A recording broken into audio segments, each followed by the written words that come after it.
Okay, we're going to begin. Minivan to the Station, a story taken from It's a Rum Life, Book 2, Boston 1960 to 1970. This is part of Tales from the Lincolnshire Standard. Looking back on these times now, it's difficult to see when I managed to devote the time to my basic job, when at any moment I was going to be asked to imitate Stirling Moss or Mike Hawthorn in a minivan. Another of the fairly frequent newspaper printing press breakdowns had occurred. The first I knew of it was when the works manager cornered my boss to request my services at short notice. Just to run the Sleaford Standard down to the station for the next train, it shouldn't take more than a few minutes. He sounded very convincing, but he had not yet found the van. By the time we had, the train departure was imminent. It was a bit more than a mile to the station, through the marketplace, round the Five Lamps roundabout, over the Old Town Bridge, through the traffic lights at the top of Bridge Street and down West Street. Everything went well for the first minute or two, and then entering West Street everything changed. The road was dug up, or so it seemed. In front of me was a mess of manhole covers, gullies and potholes. The road was being resurfaced.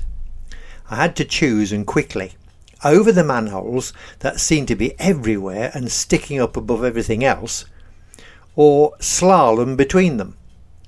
I was still doing the maximum permitted 30 miles an hour and could virtually hear the train whistle as it was about to depart.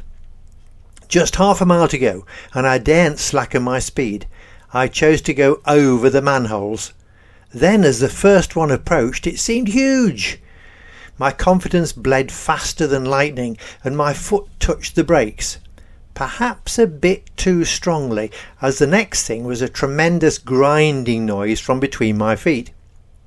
The van kept going, and we were over, and all the others seemed much smaller after that. I had the confidence not to brake any more until the van was well onto the station platform. The newspapers caught the train, but the van was not running too well on the return journey. A loud, throaty noise came from under the bonnet, and there was an oil slick following me down the road.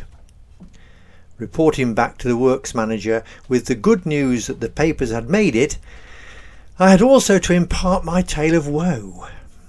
"Take it straight round to the garage," he said. "Not a word to a soul. I will telephone them that you're coming," he concluded. The van had gone in for a service, plus new sump and complete exhaust system that could be seen dragging along behind. Hello, we're going to record this bit. Now this is the new ending to all our stories on Buzzsprout and on YouTube. We don't have a shop anymore. This is from September 2021.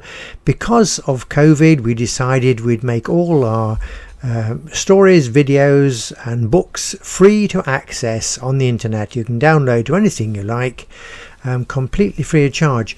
To access all these things, you can look at our new website, www.itsarumlife.com.